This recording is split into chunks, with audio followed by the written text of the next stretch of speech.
أبوه أنشأ من شكر بثانية الحمد لله رب الواحد أبوه أنشأ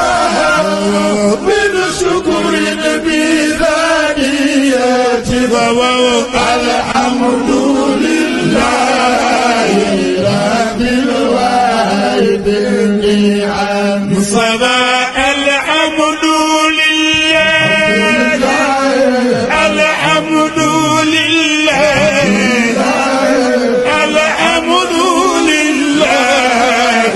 رب الواحد ngi jox ñi lekk ñu jox ñi naan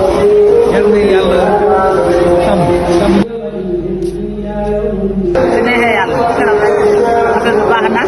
yaatu ngeen baaxee ngeen am te jox nit ñi def kii neex na bëri na trop incha allah waat yéen ñëpp di leen ziar bu baax a baax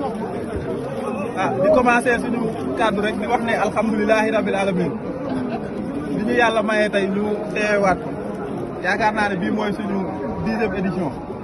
buñ ñëwoon buñ séddale woon dara sax buñ ñëwoon jàkkaarloog suñu frères yi rek nga xam ne mission bi ñuy def benn la ñu parce que gis nañ seen taxawaay si gàmmu ànd bi yàgg na rafet na macha allah